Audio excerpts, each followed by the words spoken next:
주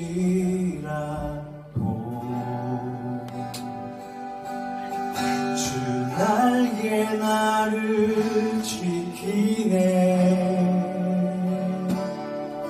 그 그늘 아래서 나 주님을 노래하네.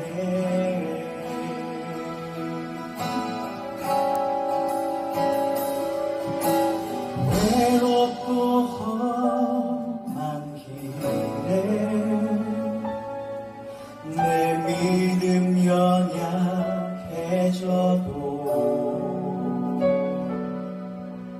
기다려 주실 수 있는 주님. 나 어디 거할지라도 나 어디 거할지라도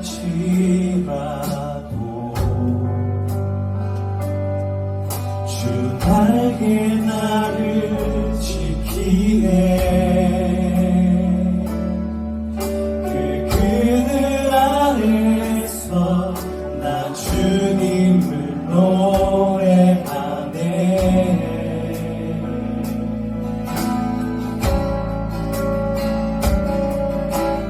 외롭고 험한 길에 내 믿음 연약해져도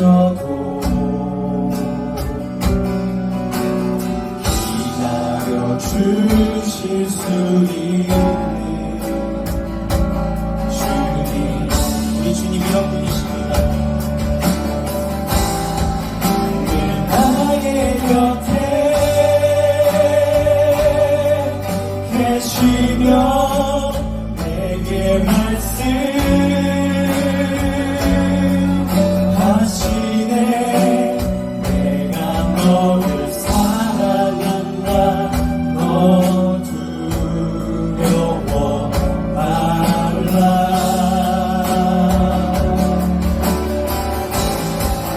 나 사랑하니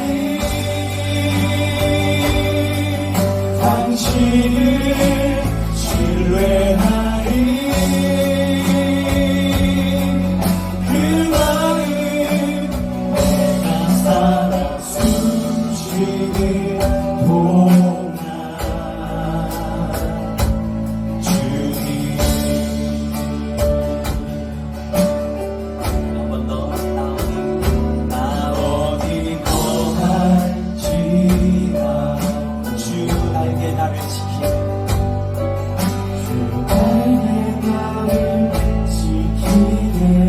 그늘 아래서 주님을 노래하네. 나 주님을 노래하네. 외롭고 험한 길에 외롭고 험한 내 믿음 연약해져도 기다려 주실 수 있는 주님. 기다려 주실 수 있는 주님. 늘 나의 곁에 계시며 내게 말씀하시네. 내가 너를 사랑한다. 너 두려워 말라.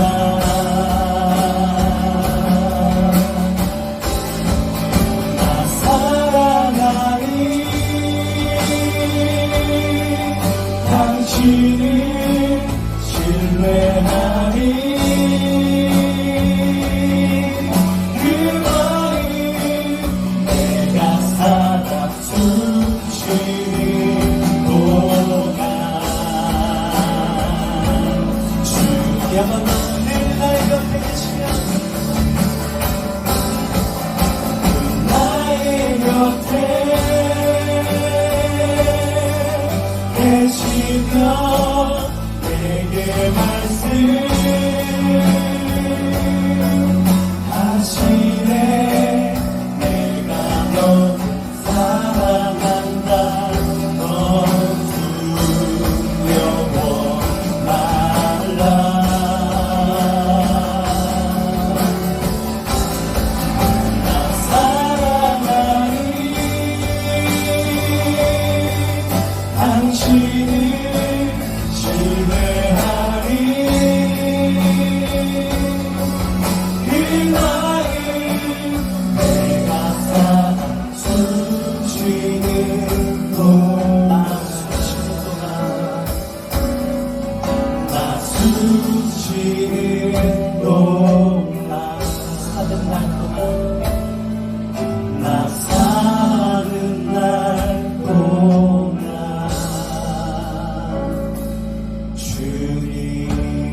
하나님은 신실하신 분, 약속을 반드시 지키시는 주님이십니다. 민수기 23장 19절 하나님은 사람이 아니시다. 거짓말을 하지 아니하신다. 사람의 아들이 아니시니 변덕을 부리지도 아니하신다. 어찌 말씀하신 대로 하지 아니하시랴. 어찌 약속하신 것을 이루지 아니하시랴. 우리가 하나님의 말씀, 구약과 신약이라고 하는 하나님의 약속의 말씀을 힘써 듣고 그 말씀대로 살아야 하는 이유, 약속에 기대어 살 수 있는 까닭입니다. 여러분 어떻습니까? 하나님의 신실하심을 믿으십니까? 하나님께서 하신 말씀을 반드시 지키시더라는 것을 믿으세요? 그렇다면 과연 그 말씀을 얼마나 따라 행하고 있습니까? 그러기 위해서 하나님의 말씀을 얼마나 또 소중히 여기고 있습니까? 신실하신 하나님, 약속을 지키시는 우리 하나님, 하나님께서 하신 약속이 무엇인 줄 알기 위해 우리가 먼저 하나님의 말씀 앞에 정직하게 엎드리면 좋겠습니다. 겸손한 마음으로 그 약속을 한번 찾아보자라는 거예요. 뭐라 약속하셨는지를 말입니다. 그리고 한번 시험해 보자라는 거예요. 하나님께서 정말 그 약속을 지키시나 그렇지 않으시나를 한번 보자라는 것입니다. 그러기 위해서는 당연히 하나님의 말씀대로 살아봐야겠죠. 이와 관련해서 이와 같은 생각이 든 적이 있습니다. 왜 우리 신앙인들이 능력이 없을까? 신앙이 있다라고 하면서 왜 그렇게 이제 기복이 심한 걸까? 우리가 신앙인이라고 하는데 과연 신앙 없는 사람과 무엇이 다른 걸까? 정말 다른 것은 있을까? 이런저런 생각을 해보고 여러 사람의 삶을 관찰하면서 내린 답은 상당히 이제 부정적이었습니다. 능력 없어 보이고요. 기복은 심해 보이고요. 신앙 없는 사람과 다른 게 별로 없어 보였습니다. 믿는 사람이나 믿지 않는 사람이나 똑같아 보였어요. 그렇다면 우리의 믿음이라고 하는 것, 믿는 사람은 과연 무엇인지에 대한 회의감이 들더라는 거죠. 그래서 한번 생각해 봤습니다. 그 이유에 대해서요. 왜 그럴까? 왜 이런 모습이 드러나는 것일까에 대해서 말입니다. 그랬더니 결국에는 믿음이었습니다. 믿음에 따른 행동에 관한 문제였습니다. 다시 말해서 이제 주님께서 약속하신 말씀을 믿고 그 믿음대로, 말씀대로 살아본 적이 없어서 소위 믿음의 모험이라고 하는 것을 해본 적이 없기 때문에 그런 것일 수 있겠다라고 하는 생각이 들었어요. 바꿔 얘기를 하면 믿음의 모험을 하면 다시 말해서 하나님의 말씀을 믿고 그 말씀대로 살아보면 그래서 말씀이 진짜라고 하는 것, 말씀대로의 역사가 일어나더라는 것을 경험해 보면 그리고 이제 그 경험이 한 번, 두 번 쌓이다 보면요. 삶 속에서 이제 능력이 일어나고 신앙은 단단해지며 그로 인해 세상 사람과의 구별됨을 엿볼 수 있을 것이라는 거죠. 그런데 아쉽게도 그게 없어 보이더라는 것입니다. 여러분 그래서요. 이와 같은 말씀이 있는 것입니다. 마태복음 7장 24절에서 27절까지를 보면 그러므로 내 말을 듣고 그대로 행하는 사람은 반석 위에다 자기 집을 지은 슬기로운 사람과 같다고 할 것이다. 비가 내리고 홍수가 나고 바람이 불어서 그 집에 들이쳤지만 무너지지 않았다. 그 집을 반석 위에 세웠기 때문이다. 그러나 나의 이 말을 듣고서도 그대로 행하지 않는 사람은 모래 위에 자기 집을 지은 어리석은 사람과 같다고 할 것이다. 비가 내리고 홍수가 나고 바람이 불어서 그 집에 들이치니 무너졌다. 그리고 그 무너짐이 엄청났다. 그리고 이 말씀 야고보서 2장 26절 영혼이 없는 몸이 죽은 것과 같이 행함이 없는 믿음은 죽은 것입니다. 그 외에 성령에 이제 등장하는 수많은 인물, 믿음이 있다라고 하는 사람, 하나님께서 그 믿음을 인정하시고 그 믿음을 통해 하나님의 역사를 일으켜 주시고 믿음의 능력을 보여주시는 사람들은 정확하게 이와 같은 패턴을 따라요. 하나님의 약속을 믿고 그 약속대로 행동을 했더라는 거죠. 행동을 하지 않았더라면 결코 하나님을 경험할 수 없었을 것이고요. 행동을 했고 그래서 이제 하나님의 역사를 경험했으며 그 경험을 통해 살아계신 하나님을 만났고 그래서 그들의 믿음은 단단해졌습니다. 여러분 이것이 성경의 기록입니다. 여러분 성경은 살아있는 책입니다. 살아있는 책이라고 하는 것은 성경에 기록된 말씀대로 살아갈 때에 살아계신 하나님의 역사를 경험할 수 있다라고 하는 의미입니다. 살아계신 하나님을 만날 수 있는 것은 하나님의 말씀을 따라 행할 때 가능하겠죠?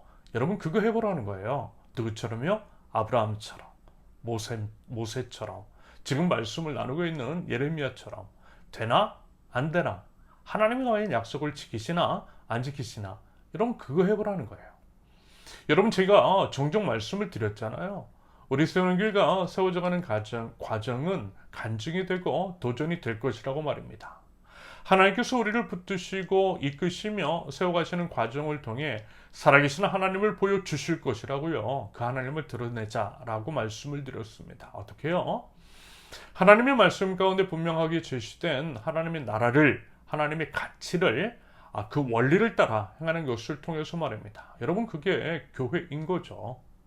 교회는 하나님의 살아계심을 드러내는 곳입니다.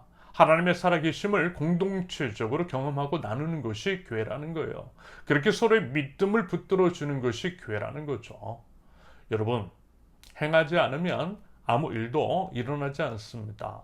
약속을 지키시는 하나님을 믿고 뭐라도 행해야만 하나님의 역사는 일어납니다. 역사가 일어날 가능성은 커져요. 그래서 감사하다라고 했습니다. 믿음의 모험을 할 수 있도록 해주셔서 감사하다라고 했어요. 죽어도 하기 싫다라고 했던 목사를 시켜주시더니 역시 또 죽어도 하기 싫다라고 해서 했던 개척을 시켜주신 하나님. 그와 같은 믿음의 모험을 감행하도록 연약하고 부끄럽고 부족한 저를 인도해 주신 하나님께 너무나 감사하다라고 했습니다. 왜냐하면 그 과정을 통해 부인할 수 없는 하나님의 살아계심을, 하나님의 역사하심을, 하나님의 함께 하심을, 하나님의 인도하심을 경험했기 때문입니다. 개척이라고 하는 믿음의 모험을 하지 않았다면 그 경험을 하지 못했을 것이기 때문입니다. 여러분 제가 요즘 날 향한 계획이라고 했어요. 벌써 한 달이 넘게 제 지난 삶을 나누고 있습니다. 그러면요 여러분 제가 왜 그 이야기를 나누고 있다라고 했죠? 다른 게 아니라 하나님을 나누려고 하는 거예요. 살아계신 하나님을 나누려고 하는 것입니다. 하나님의 말씀대로 살려고 몸부림을 쳤고 그래서 하나님의 말씀을 선택의 기준으로 삼아 그 선택을 했고 그랬더니 하나님께서 이러이러하게 역사하셨다라고 하는 것들을 말씀을 드리는 거예요. 그것을 통해 부인할 수 없는 하나님의 살아계심을 나누고 싶어서 그 얘기를 꺼내고 있는 것입니다. 그것을 통해 저를 통해 역사하시는 하나님을 여러분들의 삶을 통해서도 경험해 보시길 바라는 마음에서 그 이야기를 나누고 있는 것입니다. 여러분, 제가 목사라서 저만 그렇게 특별히 역사하셨다라고 생각하지 마세요. 저는 목사여서 그와 같은 일을 경험한 것이고 여러분들은 목사가 아니라서 경험하지 못했다라고 이렇게 생각하지 않기를 바랍니다. 저는요 절대 그렇게 생각하지 않아요. 오히려 만약에 정말 그렇다면 하나님은 공평하지 않으신 분이시잖아요. 차별적인 분이십니다. 공평하지 않고 차별하는 분이시라면 그분은 결코 하나님이실 수 없습니다. 참 하나님은 공평하신 분, 공평하게 우리를 사랑하시는 분이십니다. 제가 경험한 하나님을 여러분도 경험할 수 있다라는 것이고요. 그 반대의 경우도 가능합니다. 그래서 이제 만약에 여러분들이 삶 속에서 하나님을 경험한 적이 없다라고 한다면 아마 이런 가능성이 클 것 같아요. 말씀대로 살아본 적이 없어서 그래요. 아니면 소위 이제 믿음의 모험이라고 하는 것들을 해보지 않아서 그럴 수 있어요. 그저 이제 상식적인 수준, 그 정도의 이제 신앙이 머물러 있어서 그런 것일 수 있어요. 여러분 솔직하게 한번 자문해 보세요. 제 말이 틀린 것인지 아닌지를 말입니다. 여러분이 이스라엘 백성이 출애굽 이후 가나안 땅에 들어가기 전 요단강을 건널 때에 강물이 마른 땅 위를 걸어갔어요. 그런데 강물이 먼저 마른 게 아니었죠. 하나님의 말씀, 그 약속의 말씀을 믿고 발을 먼저 강에 집어넣었더니 그제서야 강물이 말랐습니다. 바꿔 이야기를 하면 만약에 이스라엘 백성이 발을 먼저 강물에 집어넣지 않았다면 강물은 영원히 마르지 않았을 것이고요. 그러면 영원히 가나안 땅에도 들어가지 못했을지 모릅니다. 그리고 여러분, 강물이 마른 다음에 걸어가는 건 믿음 없어도 돼요. 그건 믿음 없는 세상 사람들도 다 하는 것입니다. 하지만 여전히 강물이 넘치는 상황에서 발을 집어넣는 건 믿음이 있어야만 가능합니다. 그 믿음을 보일 때 하나님은 약속하신 대로 강물을 멈추게 해주셨다라는 것입니다. 그러면서 여러분, 소위 이제 분립개척이라고 하는 것, 모 교회와 교단으로부터 몇 천에서 몇 억을 지원받고 최소 1, 2년 동안 매월 사례도 보장을 받고 몇십에서 몇백 명과 함께 교회를 시작하는 것은 솔직히 믿음이 별로 필요하지 않지 않을까요? 상식적으로도 그렇지 않습니까? 저는 아무리 생각해도 그런 건 믿음 없어도 돈과 사람이 있기 때문에 그런 것들로 가능할 수 있다고 봐요. 하지만 개척하라고 하는 말씀, 스스로 개척하라는 그 말씀 믿고 그 말씀만 믿고 또 의지하여 도와주는 교회 하나 없이, 지원해주는 교단 없이 카톡방에서 시작하는 거 시작하고서도 6개월 동안 한 번도 오프라인에서도 예배도 못 드렸던가, 여러분 그건요 믿음 없이는 못하는 거 아니겠어요? 그래서 감사하다고 말씀을 드리는 거예요. 이런 얘기를 할 수 있도록 해주셔서 말입니다. 그래서 이제 제가 확실하게 말씀을 드릴 수 있는 것은 하나님은 정말 약속을 지키시더라는 것입니다. 주님의 말씀 따라 순종을 했더니 마치 이스라엘 백성이 발을 집어넣었을 때 요단 강물이 마른 것처럼 말씀 따라 개척을 시작하니 세우는 교회를 세워 가시더라는 것입니다. 강물이 무서워서 발을 안 집어넣었다면 강물이 안 멈췄을 텐데, 비록 카톡방이지만 개척을 시작하지 않았다면 지금 우리 세우는 교회는 없었을 텐데, 먼저는 말씀으로 약속해 주셨고 그 약속의 말씀에 기대어 발을 집어넣고 주신 말씀에 기대어 개척을 시작했더니 하나님께서 역사해 주셨더라는 것입니다. 여러분 부디 그 하나님을 경험하고 기대하실 수 있기를 바랍니다. 우리 꼭 그 하나님을 더더욱 기대하면서 그 하나님을 누리고 또 증거하며 나아갈 줄 아는 우리 세우는 교회 공동체 될 수 있기를 바랍니다. 믿음의 모험은 계속되어야 합니다. 여러분 그것이 교회이고 살아있는 신앙인이라는 것입니다. 예레미야 선지자도요, 여러분 한번 보세요. 예레미야도 선택권이 있었다면 하지 않았을 일을 했어요. 오히려 싫어하는 일을 했어요. 본인의 생각, 인간의 본성을 거스르는 일을 했어요. 당연히 그것은 하나님의 말씀 때문이었습니다. 예를 들어 조국의 멸망을 선언했잖아요. 왕에게 너 잘못했다 회개해라 라고 하는 말을 했어요. 여러분 감히 누구에게요? 왕에게 그랬어요.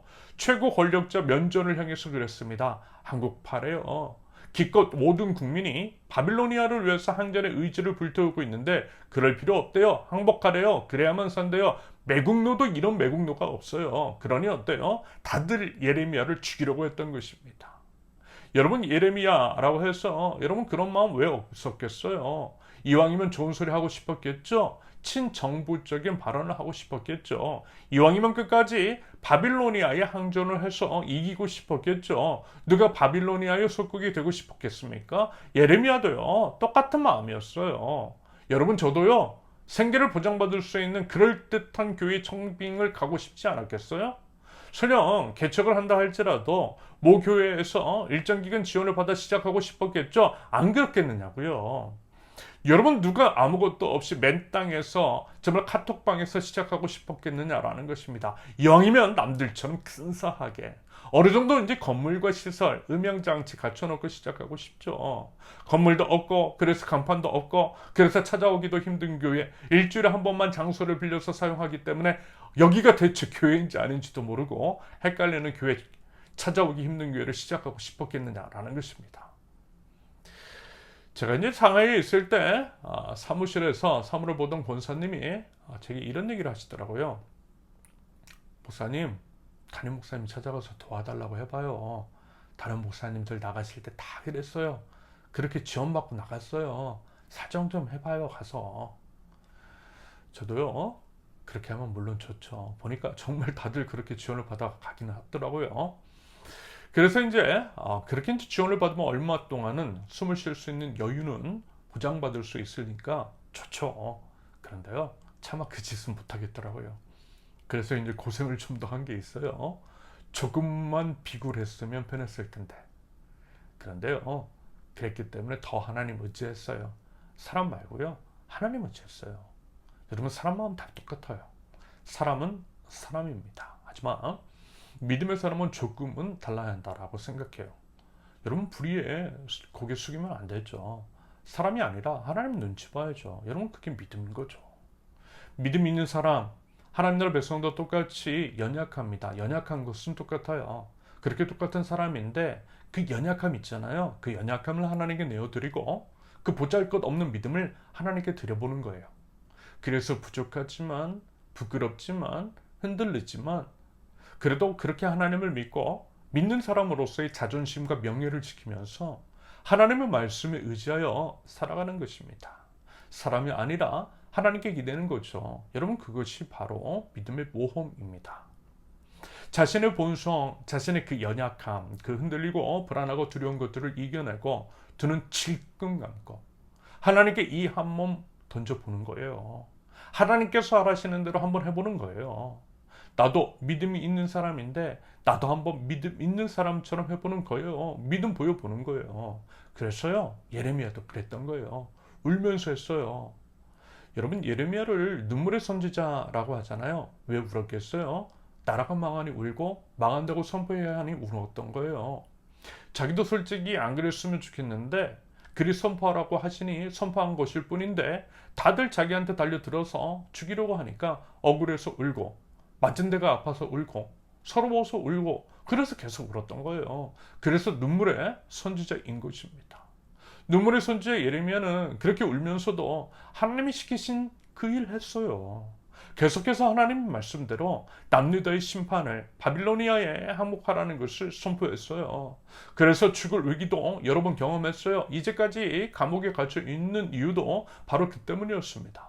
하나님께서 하라신 것을 했기 때문입니다. 하나님의 말씀을 따라 사는 것은요, 여러분, 이렇게 힘든 거예요. 눈물 없이 안 돼요. 그래서 다들 안 하나 봐요. 그런데 하나님은요, 하나님께서 하라신 것을 하는 사람을 지켜주시더라는 것. 하나님은 하나님께서 하신 약속을 반드시 지키시더라는 것입니다. 그래서요, 보시라고요. 남유다 결국에는 어떻게 되었다라고 하죠? 예레미야 39장 1절에서 10절까지의 기록을 보면 바빌로니아 왕 느부갓네살에 의해서 예루살렘 성벽이 뚫리고 시드기야 왕을 비롯한 모든 신하들이 잡혔대요. 시드기야 아들들은 시드기야가 보는 앞에서 처형을 당했대요. 유다 귀족들도 처형당했대요. 그리고 시드기야는 두 눈을 뺀 다음 바빌론으로 끌려가기 위해서 쇠사슬로 묶였대요. 바빌로니아 군인들은요, 왕궁과 민가에 불을 지르고 예루살렘 성명도 허물고 백성들을 잡아가요. 대신 유다 땅에는 가진 것 없는 빈민들에게 다 나눠줬대요. 정말 비참하고 참혹한 일이 벌어졌던 것입니다. 그런데 여러분, 이것은요, 이미 예견된 일이었어요. 하나님께서 예레미야를 통해서 이미 약속하신, 경고하신 내용이었어요. 말하자면 하나님께서 약속을 지키신 거죠. 심판과 재앙을 내리시겠다라고 했던 약속을 지키셨던 것입니다. 여러분, 그래서 무서운 거예요. 하나님은 사랑의 주님이시고 우리를 사랑하시고 또 기다려주시는 분이시지만 그것도 때가 있더라는 거예요. 방주의 문은요, 결국 닫혀요. 한없이 열려있지 않아요. 닫혀요. 닫히면 열차가 없습니다. 그러므로 기회를 주셨을 때에, 방주의 문이 열렸을 때에 방주에 올라타는 것이 지혜인 줄로 믿습니다. 아울러 하나님께서는 약속을 하셨는데요, 복과 은혜와 사랑만 약속하신 것은 아니라는 것입니다. 심판과 저주도요, 함께 약속하셨어요. 하나님께서 출애굽 이후에 이스라엘 백성을 하나님 나라 백성으로 삼으셨을 때에 백성을 어떻게 해요? 둘로 나눠서 세우셨어요. 절반은 그리심산에, 또 다른 절반은 에발산 앞에. 그래서 이제 그리심산에서는 축복의 말씀을, 에발산에서는 저주의 말씀을 선포하셨어요. 같은 맥락입니다. 하나님은요, 사랑의 주님이시기도 하지만 심판의 주님이시기도 하시더라는 거예요. 하나님은 축복도 약속하셨지만 저주도 약속하셨어요. 무작정 축복만 주시는 분은 아니시더라는 것입니다. 여러분, 하나님을 제대로 아실 수 있기를 바랍니다. 착각하면 안 돼요. 하나님은 좋은 소리만 하시고 복만 내려주는 분이 아니시더라는 거예요. 그런데 그걸 잘 모르는 것 같아요. 일부 교회 다니는 사람들, 일부 교인들을 보면 한쪽만 아는 것처럼 보여요. 심판자이신 예수 그리스도, 무서운 그 주님을 모르는 것처럼 보입니다. 그래서 이제 하나님께 너무 함부로하는 것 같아요. 예수님께서 우리를 친구로 받아주신 것은 맞는데, 그렇다고 해서 우리가 친구처럼 너무나 예수님을 편안하기만 하는 것은 바르지 않은 태도입니다. 여러분, 주님은요, 경외의 대상입니다. 온 우주의 왕이십니다. 여러분, 부디 하나님을 하나님으로 모실 수 있기를 바랍니다. 여러분, 그래서 하나님을 아는 지식이 중요한 거죠. 하나님을 제대로 알아야 하나님께 바른 태도를 보일 수 있기 때문입니다.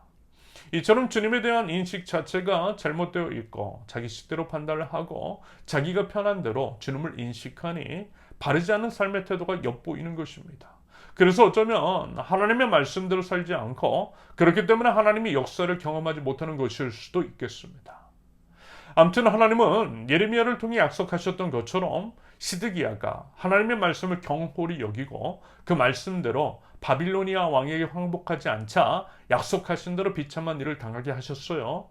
그러면서 하나님은 자기 자신의 손해, 억울함, 희생을 감수하면서까지 하나님의 말씀에 순종한 자들에 대해서는 반드시 기억해 주시고 반드시 책임져 주시며 반드시 구원해 주시더라는 것. 이것이 하나님의 분명한 약속입니다. 그래서 보세요.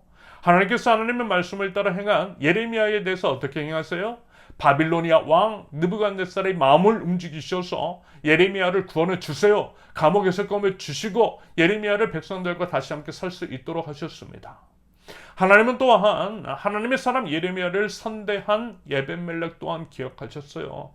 예레미야 38장에서 예레미야를 가진 것에 대한 부당함을 시드기야에게 이야기를 했고, 그러면서 이제 예레미야를 물 웅덩이에서 꺼냈던 에벤멜렉, 예레미야를 물 웅덩이에서 꺼내면서도 줄에 매달려 올라오는 예레미야를 배려하고 조금 덜 아프게 하기 위해서 겨드랑이에 될 한 옷조각까지 내려보낼 정도로 세심한 사랑을 베푼 그 에벤멜렉을 하나님께서 기억하셨습니다. 기억하시고 이렇게 말씀하셨어요. 예레미야 39장 19절과 18절과 19절. 바로 그날에 내가 너를 건져내어 내가 두려워하는 사람들의 손아귀에 들어가지 않도록 하겠다. 나 주의 말이다. 오히려 내가 너를 반드시 구해서 내가 칼에 죽지 않게 하겠다. 내가 나를 의지하였기 때문에 내가 너의 생명을 너에게 상으로 준다. 나 주의 말이다. 예루살렘 서기는 하나님의 심판이 내리고 재앙이 임하게 될 것인데 에벤멜렉은 하나님께서 반드시 구원하시고 건져내시어 살려주시겠대요. 왜요? 18절 내가 나를 의지하였기 때문에, 내가 나를 의지하였기 때문에, 에벤멜렉이 하나님을 의지하였기 때문에, 에벤멜렉이 하나님을 의지하고 믿어서 믿음으로 행동했기 때문에, 에벤멜렉이 하나님을 믿고 예레미야에게 선대했기 때문에 모든 위험과 위협을 무릅쓰고 믿음의 행동을 했기 때문에 그에 대한 상급을 우리 하나님께서 에벤멜렉에게 주시겠다라는 것입니다. 여러분, 하나님은 약속을 지키시는 분. 하나님은 하나님을 존귀히 여기는 자를 존중하시고 지키시고 죽음에서 건져내 주시는 분이신 줄로 믿습니다. 사무엘상 2장 30절. 그러므로 나 주 이스라엘의 하나님이 말한다. 지난날 나는 너희 집과 너희 조상의 집이 제사장감을 이루어 언제까지나 나를 섬길 것이라고 분명하게 약속하였지만 이제는 더 이상 그렇게 하지 않겠다. 이제는 내가 나를 존중하는 사람들만 존중하고 나를 경멸하는 자들은 수치를 당하게 할 것이다. 나 주의 말이다. 하나님을 존중히 여기는 건 여러분 다른 게 아닙니다. 하나님의 말씀을 귀 기울여 듣고 그 말씀대로 행하는 거예요. 여러분 이 말씀, 여러분 이런 말들 서로 하시잖아요. 야, 너 왜 나를 무시해?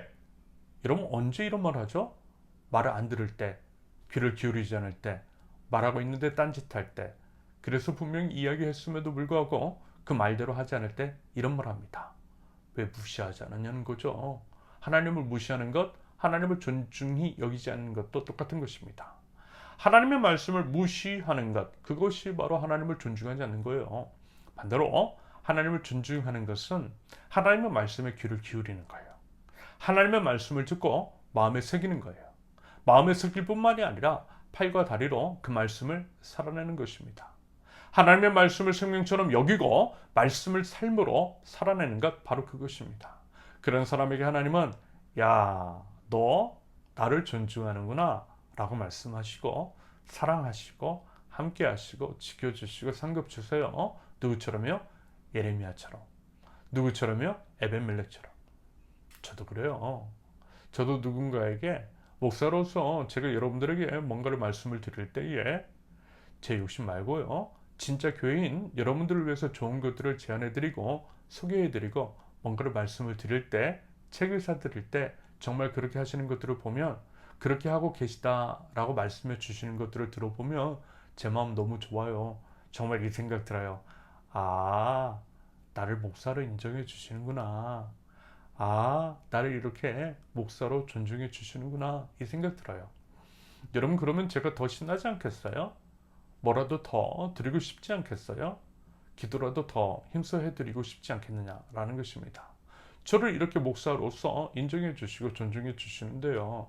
하나님이 정확하게 이런 마음이실 것 같아요. 그리고 입장 바꿔 생각해 보면 하나님의 입장에서 생각을 해봐도요. 이게 맞아요. 성경에서도 분명하게 그렇게 이제 말씀하고 계시고요. 또 그렇게 행하셨어요. 그러면요. 여러분 우리 꼭 뭐 그렇게 해야 하지 않겠어요? 하나님의 말씀을 듣고 그 말씀대로 살아봐야죠. 그렇게 하나님을 향한 우리의 존중을 보여드려야죠. 그러면 여러분 우리의 삶 속에서 하나님의 일하심은 더욱더 선명해지고 우리의 삶 속에서 하나님의 역사는 더 또렷하게 일어날 줄로 믿습니다. 마지막으로 비준비하시니 라고 하는 찬양이 있어요. 비를 준비하신다 라고 하는 의미는 이런 것입니다. 비는요 물입니다. 물은 생명이죠. 비가 내리지 않을 때 땅의 모든 것은 말라 죽어요. 그래서 기후제를 지냈고요. 옛부터 그리고 이제 각 나라에서 지도자의 가장 큰 책무는 하늘의 제사를 드려 비가 오게 하는 것이었습니다. 아무튼 하나님은 그와 같은 비를, 생명을, 위로와 회복을 준비하시는 분이시라는 의미일 것입니다. 신실하신 주님, 우리와 함께 하시고 우리를 지켜주시며 우리를 돌보시는 주님이시라는 거죠. 여러분, 때로는 우리 인생 가운데에 먹구름 낀다 할지라도 그래서 이제 두렵고 불안하고 걱정이 된다 할지라도 그 먹구름요 우리를 고통스럽게 하시려는 것이 아니라 우리를 다시 살아나게 하실 생명을 품은 비를 준비하시는 것일 수 있더라는 것. 여러분 믿으시죠? 하나님이 어떤 분이신지를 알 때 충분히 기대할 수 있는 부분입니다. 그래서 우리는요 낙담하지 않을 수 있고요 다시 한번 힘을 내어 나아갈 수 있는 것입니다. 그렇게 믿고 나아가는 것, 말씀대로 다시 한번 살아가는 것, 그리고 구름을 볼 때 우리 삶에 고난이 닥칠 때 예레미야처럼 하나님의 말씀을 선포했지만 억울한 일을 당할 때 비록 이제 개척을 하면서 불안과 두려움이 있었지만 우리 그 순간에 하나님을 선제적으로 찬양하는 것입니다. 우리 약속을 지키시는 우리 주님이심을 믿고 믿음의 발걸음을 떼어 가는 거죠. 이것이 바로 우리 믿는 자의 능력이요. 약속을 지키시는 우리 주님을 경험할 수 있는 비결인 줄로 믿습니다. 바로 이는 그 믿음으로 나아가는 저와 여러분들, 그래서 믿음의 간증이, 살아계신 하나님에 대한 그 간증이 자꾸도 넘치는 우리 세우는 교회 공동체 모두 될 수 있기를 예수님의 이름으로 축원합니다. 함께 기도합니다. 온 우주의 왕이신 주님, 위대하시고 전능하시며 지혜롭고 인자가 영원하신 우리 하나님을 찬양합니다. 상한 자를 고치시며 상처를 싸매시고 가란 죄를 돌보시고 구름을 덮으시고 구름을 준비하시어 생명을 솟원케 하시는 우리 하나님을 기대함으로 이 시간 나아갑니다. 하나님, 주님의 생명으로 저희를 채워주시고 하나님의 생명으로 저희가 살아가게 하시며 하나님의 생명으로 이웃을 살려낼 줄 아는 하나님 나라 백성 저희들 축복의 통로되게 하여 주시옵소서. 생명은 하나님의 말씀인 줄로 믿습니다. 하나님의 말씀을 살아낼 때 살아계시는 하나님을 경험하게 하옵소서. 지금도 살아계시는 하나님에 대한 간증이 차고도 넘치는 저희들의 삶, 살아있는 세우는 교회 공동체 될 수 있도록 하나님 은혜의 은혜를 더하여 주시옵소서. 고난 중에 하나님을 더욱더 바라보게 하시고 사람이 아니라 하나님께 시선을 두게 하시며 어떤 상황 속에서도 죄를 보호하시는 주님, 약속을 반드시 지키시는 우리 주님을 신뢰하는 믿음으로 한 걸음 한 걸음 걸어가는 저희들에게 하옵소서. 하나님, 이 시간 하나님의 말씀 앞에 엎드립니다. 매일의 삶 속에서 하나님의 말씀 앞에 엎드려서 말씀에 귀를 열게 하시고 말씀으로 하루를 열게 하옵소서. 작은 믿음을 드려 주신 말씀에 순종하게 하옵소서. 순종의 믿음을 드릴 때에 하나님의 말씀으로 역사하여 주시고 저희와 동행하시는 하나님을 경험하게 하옵소서. 그리하여 제 삶을 볼 때에 부인할 수 없는 하나님을 보게 하시며 그 하나님을 삶으로 드러내며 믿는 자의 능력, 하나님 나라의 백성의 삶이 무엇인지를 증거하게 하시고 저희 모든 삶의 선택, 하나님의 역사를 통하여서 하나님의 나라를 세워나갈 수 있는 저희들 될 수 있도록 하나님 인도하여 주시옵소서. 이런 모든 것들을 통하여서 하나님께 영광을 올려드리는 세우는 교회 공동체 모두 될 수 있도록 우리 하나님 은혜를 더하여 주시옵소서. 하나님, 참 많이 우려가 됩니다. 여러 상황이 좋지가 않습니다. 정치, 사회, 경제, 환경, 어느 하나 분할하지 않은 것이 없고 두려움은 커져갑니다. 하나님 이 모든 것들 하나님의 법을 어긴 저희의 죄악 때문임을 고백합니다. 하나님의 창조 질서 원리를 무시하고 하나님의 경고를 경홀히 여기며 이미 수없이 말씀하시고 기회를 주셨음에도 불구하고 정신 차리지 않은 저희 탓임을 압니다. 하나님, 회개하는 마음으로 이 시간 주님 앞에 나아갑니다. 하나님, 죄를 용서하여 주시옵소서. 하나님, 불쌍히 여겨주시고 하나님, 상한 이 땅을 고쳐 주시옵소서. 하나님의 창조 원리를 기억하고 그 원리에 순종하며 회복을 위해서 힘쓸 줄 아는 저희들, 구체적인 삶의 변화, 생활 방식의 돌이킴이 있게 하옵소서. 그리하여 하나님의 회복을 경험하고 하나님께서 기뻐하시는 삶의 예배, 자연생태계를 포함한 저희 이웃을 사랑함으로써 공생과 상생, 지속적인 공존을 선도해 나갈 줄 아는 하나님 나라 백성들 저희 되게 하옵소서.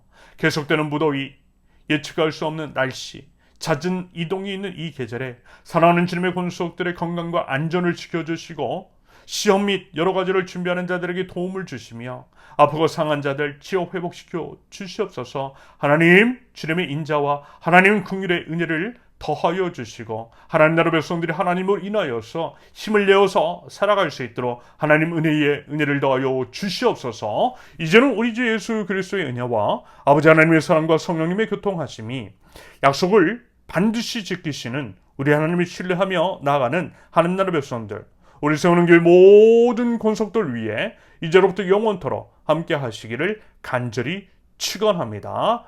아멘. 감사합니다. 오늘 예배를 모두 마쳤습니다. 이번 한 주도요, 주님 안에서 건강하고 안전하고 행복하실 수 있기를 바랍니다. 감사합니다. 사랑합니다. 축복합니다.